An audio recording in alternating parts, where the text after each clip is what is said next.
Hello and welcome to the Pretty Good Gaming Daily Triple, your no shit gaming news video. That's 3 news stories in one video with zero faff. Destiny 2 is one of the most successful games as a service running at the moment, and developer Bungie has only made the game better since parting ways with Activision. Most people in the gaming community could have told you that based on Activision's reputation, but a former head of Bungie has said that things were just as bad as they were worried they would be. In a lengthy interview with YouTuber Hidden Xperia, co-founder and former executive Marty O'Donnell touched on the studio's complicated relationship with the publisher when asked about his thoughts on his former company leaving Activision. O'Donnell was the composer and audio lead over at Bungie and is responsible for one of the most iconic pieces of music in gaming history.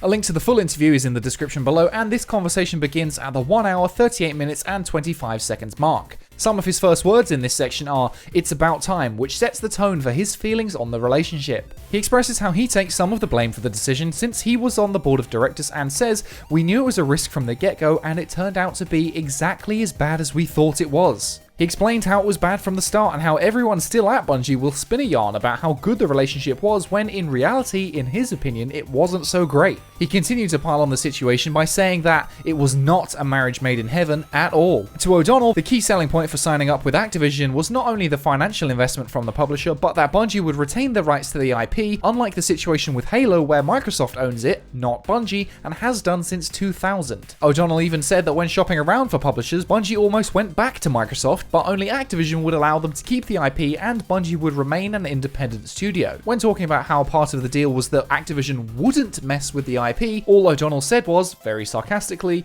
"Yeah." Apparently the only way for Activision to mess with the IP was for all of Bungie's leadership to allow it, but O'Donnell wouldn't have it and as a result, he was fired. The interview is full of tantalizing tidbits about his relationship with Bungie, but this is my favourite. He talks about the idea of a golden goose being the developers, and that if you're nice to the goose, you'll get more golden eggs. Makes sense, right? Nice analogy for a developer-publisher relationship. Then, at a business dinner between Bungie and Activision before the deal was signed, one Activision exec said, "But sometimes there's nothing like a good foie gras." Now, in case you don't know, foie gras is a French delicacy which involves force-feeding a goose to expand its liver, which is then eaten. So, right in the middle of a business meeting between two companies over dinner, one guy is saying, "Be nice to us and we'll be nice to you," while the other guy on the other team says, "Yeah, but if we're fucking horrible to you, you can be even nicer for us." Despite this huge red flag and ignoring his gut instincts, O'Donnell and the rest of Bungie ran with the deal anyway. O'Donnell was fired suddenly from Bungie in 2014, supposedly after claiming that Activision was interfering with the creative process of Destiny. In 2015, he successfully sued his former studio after they forced him to give up any shares he had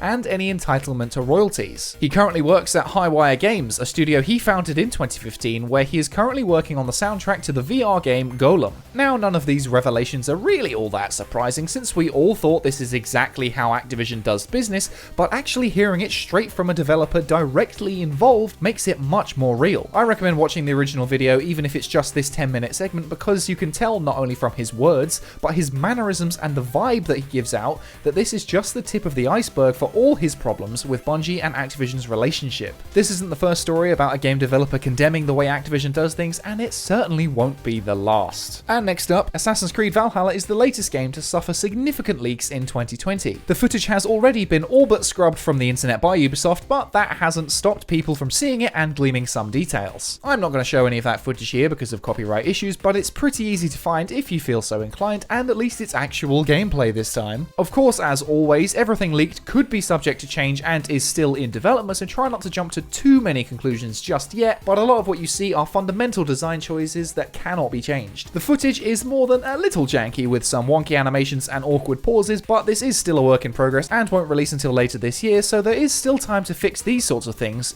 in theory. Valhalla is meant to be following the format laid out by Origins and Odyssey, and that is very much evident here as the gameplay is very similar to those two titles. The first few Assassin's Creed titles had a huge focus on stealth and helped pioneer the idea of social stealth by hiding in plain sight among the people. Once again, that ideology seems to have gone away in favour of a more aggressive, combat-heavy approach with RPG elements and numbers that pour out of enemies. Origins and Odyssey shook up the Assassin's Creed formula, which many fans appreciated, but for me personally and many other fans, I still prefer the old way of doing things, actually playing like an assassin. The footage primarily shows gameplay, but there are some sections of dialogue with some very stilted voice acting where people say a bunch of words plucked from their Viking dictionary like Valhalla and Helheim before going on their merry way. It depicts the female variant of Eivor leading an assault on a fort and a boss battle with its leader. The assault is very similar to the set-piece battles found in Odyssey, but seems to be at least a bit more dynamic as you move through the environment instead of just battling in one space. After the battle and some dialogue scenes play out, the player is rewarded with skill points which are spent in one of 3 paths: bear, wolf, or raven. These points are assigned in a similar fashion to Skyrim, where each path of the skill tree corresponds to a star constellation. These paths appear to feature different nodes, known as stat nodes, which boost your base stats, and main nodes, which grant you unique abilities. Stat nodes involve everything from boosted damage, health, and resistances, and are similar in each path, but main nodes seem to be more specific. For example, the wolf path appears to lean on abilities like archery, with one main node giving you faster draw speed. Weapons also seem to have corresponding paths, as 2 of Eivor's axes and a bow share the bear symbol. This gear system is very reminiscent of recent AC titles, where different components can be swapped out for different stat bonuses and effects. It seems like each of these can be upgraded using resources within the menu itself, unlike in Odyssey where you had to visit a blacksmith. Even though Ubisoft is scrubbing as many of these leaks as possible from the internet, we shouldn't have long to wait to actually see some more. The publisher is hosting its Ubisoft Forward event this Sunday at 8 PM UK time, which will share details on Assassin's Creed Valhalla, Watch Dogs Legion, Hyperspace, and a few surprises. I've not looked at any story-based content in terms of the game leaks, but the gameplay on the whole is very similar to the style of Origins and Odyssey, so if you didn't like those games, maybe be wary of this one. However, if you did like those games, keep this one on your radar and expect more of the same. Personally, I really wasn't a fan of Odyssey, specifically the combat, and much of what can be seen here isn't the kind of stuff that can just be fixed and are fundamental design decisions that aren't necessarily bad.